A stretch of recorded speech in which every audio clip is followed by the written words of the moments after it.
Episode का and कल की तरह था, पर वो भी सोमवार को दिखाया जाएगा।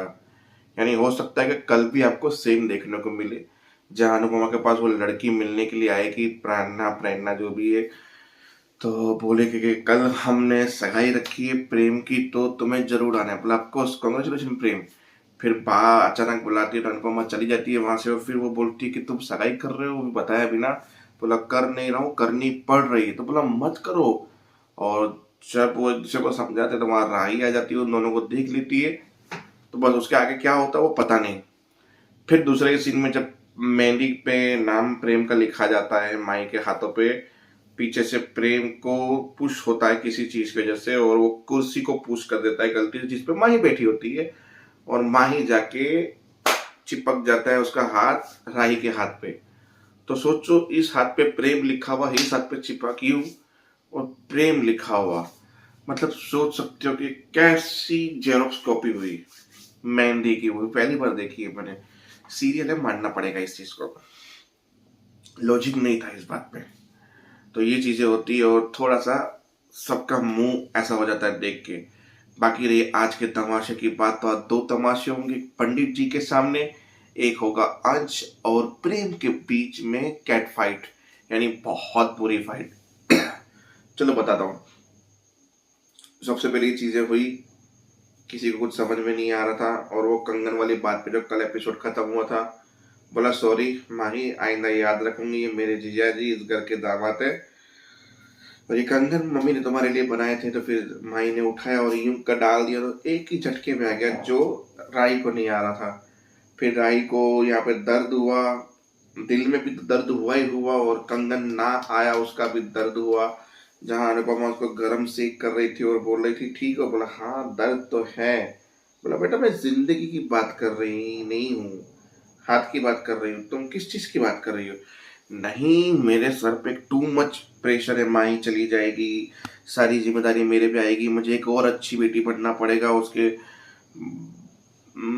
टू मच फन, मतलब टू मच टेंशन का क्या मतलब होता है? मतलब कौन सी जंग जीतनी है? तू कौन सी हमेशा मेरे पास रहने वाली है? तू भी तो शादी करके जाएगी। बोला नहीं, कब भी नहीं जाऊंगी। तो क्या, मुझे एक काम करना, मुझे तुम दहेज में साथ में लेके जाना। बोला कैसी बात करो? उन दोनों का बॉन्डिंग, थोड़ा बात करने का, वो इमोशनल कर रही थी, अनुभव में थोड़ा मस्ती मजाक में ले रही थी। तो खत्म हुआ। फिर वो प्रेम बाहर बैठा था, ठंड में सुकड़ रहा था। वहां पे राही आई, उसको शॉल उसने उड़ाया, और प्रेम ने भी उसको शॉल उड़ाया, पर बीच में थोड़ा डिस्टेंस था, गैप थी। अब ये चीजें देखकर अंश हो गया गुस्सा के साला माई के साथ शादी, राही के साथ फ्लर्ट। मतलब फ्लर्ट हो नहीं रहा था, पर सिचुएशन ऐसी थी कि जिसमें आ गया उसको गुस्सा। अब वो कमरे से नीचे उतर के उसकी बैंड बजा, उससे पहले राही उसको शोर उड़ा के चली गई वहां से। और अचानकली दोनों बोला तू माई से शादी कर रहा है, राही के साथ फ्लर्ट कर रहा है। बोला ऐसा नहीं है, मेरी बात सुन। बोला कैसा है, तेरी बात पे तो मुझे विश्वास ही नहीं है। अब दोनों कैट फाइट करने लगे। तो दोनों की कैट फाइट के बाद उसने बोला आवाज मत कर, चिल्ला मत, लोग सुने सुने, सारे घर वालों को तेरी सच्चाई पता चलनी चाहिए। इतने में सारे शाह हाउस वाले बाहर आ गए, दोनों की लड़ाई शांत करवाई तो सुने। फिर सब लोगों ने बोला माही खास करके तू सुन, इसकी सच्चाई, ये शादी तेरे साथ कर रहा है और फ्लैट राही के साथ कर रहा था। फिर सबकी जो हटी है और बोला ये गलत है। और राही सोच रही है मैं एक सेकंड पहले तो यहाँ से निकली हूँ, और इतने में ये लोग कुत्तों बिल्लों की तरह लड़ने लड़ गए। फिर बोला अरे अंश शांत हो जा, मुझसे तूने पूछा मैं यहाँ क्यों बैठी थी, हम क्यों शॉल ओढ़ के बैठे थे क्या?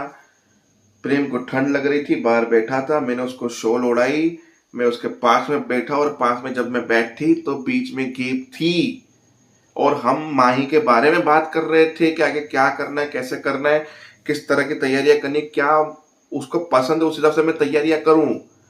पूछ तो लेती। बाप बोली कि तगर कल तो खत्म हो गया, कल सरकार टैक्स लगाने वाली है बात करने पे, कल तो होने ही वाली नहीं है। कल अगर तुम लोग बात करते तो शायद सरकार पैसे लेती तुमसे।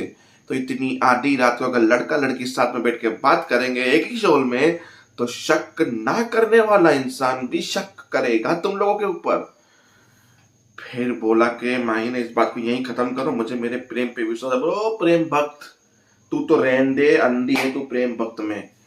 बोला खत्म बात करते हैं। और राही ने बोला सॉरी, आइंदा ये दूरी भी बनी रहेगी और ऐसा नहीं होगा। मेरा मतलब है कि ऐसी शिकायत का मौका नहीं मिलेगा। मैं इस चीज़ का ध्यान रखूंगी। मुझे पता है कि मेरी मर्यादा क्या है। तो आप लोग गलत मत सोचिए कुछ भी। और अंश कुछ भी बोलने से पहले कम से कम मुझसे क्लियर कर लेता कि मैं यहाँ पे क्यों थी। डायरेक्टली अभी तुम लड़ने बैठ गए और तमाशा क्रिएट कर दिया। फिर ये खत्म हुआ। सुबह में अनुपमा किसी से बात करो उससे पहले पंडित जी आ गए। बोला पंडित जी नमस्ते। वाह पूजा रखी है घर में कोई? नहीं, माही और इन दोनों की डेट निकालनी है सगाई की, और इन दोनों का कुंडली में प्रेम की तो है नहीं। तो पंडित जी को मैंने बोला हाथ देख के कुंडली बताएं। तो पंडित जी को बोला देखो जो भी है पंडित जी सब सच सच बताना, फिर चाहे वो कड़वा ही क्यों ना हो। अनुपमा ने बोला बस बात छोड़ दो। बोला नहीं, जो है क्लियर पंडित जी बताना, बुरा हमें कुछ नहीं लगेगा। पहले सबसे पहले ईशानी ने हाथ दिखाया। बोला तुम्हारे में अच्छा लिखा हुआ है, सब कुछ अच्छा होगा। बोला मतलब कौन कितने लड़के? बोला उनका मतलब है जिंदगी में राज करोगी, बड़े घर में तुम्हारी शादी होगी, बस यही लिखा है, बाकी चीजों को छोड़ दो। फिर माई ने मतलब परी ने बोला मैं नहीं दिखाऊंगी, अगर मुझे कुछ पता चला बैड तो मैं उस चीज को लेकर स्ट्रेस करूंगी। मेरे से बेटर तो ये सब नहीं करनी चाहिए चीजें। बोला ठीक है इट्स ओके। फिर बोला समझौता हर किसी को करना पड़ता है, ये वो ऐसी बातें छिड़ गई। तो बा ने बोला समझौता अगर प्यार में पाखी ने कर लिया होता या डोली तूने कर लिया था। डोली ने क्योंकि टॉपिक को छेड़ा डोली ने कि मेरी और संजय की भी कुंडली आप लोगों ने मिलवाई थी, तो कौन सा उसका भविष्य प्रिडिक्ट सही निकला।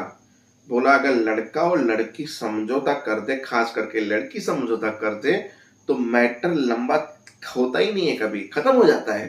पर तुम दोनों के केस में तुम दोनों ने समझौता नहीं किया। इसकी दो बेटियां मेरी घर पे बैठी हुई हैं। समझ में आया? वहां इशू बोली कि यह समझौता क्यों करना, नहीं समझ में आया तो डिवोर्स करो और मूव ऑन करो, आगे बढ़ो। फिर परी बोली है डिवोर्स ऑप्शन आखिरी होता है, और आखिरी भी ऐसा ऑप्शन होता है कि तुम लोग यहां तक बढ़ चुके हो। ऐसा नहीं कि 2 फाइट हुई और तीसरी फाइट में तुम लोग डिवोर्स मांगो। इससे रिश्ते नहीं चलते। मेरे माँ बाप को देख लो, मेरे लिए ही सही पर उन्होंने एक दूसरे को कितना झेला है। तो रिश्ता समझौतों से ही चलता है। आई एम अग्री बा। पहली बार परी मैं तेरी बात से अग्री करती हूँ, बा ने कहा। और अनुपमा भी खुश हुई इस बात से, भाई हाँ आखिरी ऑप्शन डिवोर्स रखो। फिर माई और इन लोगों को टेंशन हो गई कि पंडित जी ने कुछ गलत बोल दिया। तो वहां अंश सोच रहा है कि पंडित जी इसका पर्दाफाश करे। मैं ये घर वाले मेरी बात नहीं मानेंगे, मुझे ये लड़का सही नहीं लगता है। वहां परी भी बोली कि नहीं यार पंडित जी मना कर दे तो अच्छा रहे, ताकि राही और प्रेम मिल सके। अब वो बैठे, पंडित जी ने देखा कि प्रेम के युग में तो राजयुग लिखा हुआ है, ये लड़का बहुत तरक्की करेगा और राज करने वाला है। वो बात तो बहुत खुश हो गई है सुन के। और उसके बाद बोला देखिए माँ जी आपने मुझे बोला कि सच बोलना भले चाहे कड़वा हो। इन दोनों की हाथ की लकीरें कहीं से भी नहीं मिल रही है। मेरी मानिए तो ये शादी मत करवाइए। इस शादी में दोनों ही खुश नहीं रहेंगे, दोनों ही दुखी रहेंगे। इन दोनों का योग लिखा ही नहीं है। हो सके तो इनकी शादी ना करवाइए। फिर माई हो गई गुस्सा कि आपको नहीं देखना था, आप मत देखिए, कुछ भी मत बोलिए मुझे, मेरे प्यार के ऊपर विश्वास है, प्रेम कभी ऐसा दुखी नहीं रखेगा मुझे। बोला वो प्रेम की दीवानी, पंडित जी कुछ बोल रहे तो सोच समझ के बोल रहे हैं। ये वो उनके तमाशा शुरू हो गया। फिर अनुपमा ने बोला ठीक है पंडित जी एक काम कीजिए, सब बातों को छोड़िए, अब सगाई की डेट निकले। अनुपमा तो क्यों अपनी बेटी को कुएं में धकेल रही है? जब उन लोगों को पंडित जी की बात नहीं माननी है, शास्त्रों को नहीं मानना है, ज्ञान को नहीं मानना है, उनको अपनी चलानी है, तो वो अपने भरोसे पे शादी टिकाएंगे। टिकानी होगी तो दोनों समझौता करके भी टिकाएंगे। हम क्या करेंगे उसमें? अगर आप इसको मना करोगे तो क्या मान लेगी? फिर वो कोई ऐसी हरकत करेगी जिससे हम सब लोग दुखी होंगे। तो बताओ क्या करना है? इसको मना करोगे तो क्या अपने कमरे में चली जाएगी प्रेम को भूल के? ये फिर बोला तुझे जो करना है कर, तू भुगतेगी, मैं नहीं भुगतूंगी। पंडित जी ने 2 दिन के बाद का मुहूर्त बोला। 2 दिन के बाद के मुहूर्त का इंतजार क्यों कर रहे हो? जब तुम लोग पंडित जी की बात नहीं मान रहे हो, कुंडली नहीं मान रहे हो, ज्ञान को नहीं मान रहे हो, तो आज ही कर लो ना। शाम का सही वक्त है, कर लो। अंगूठी तो पहनानी है सगाई में, और करना क्या है जब मुहूर्त को मानना ही नहीं है तो तुम लोगों को।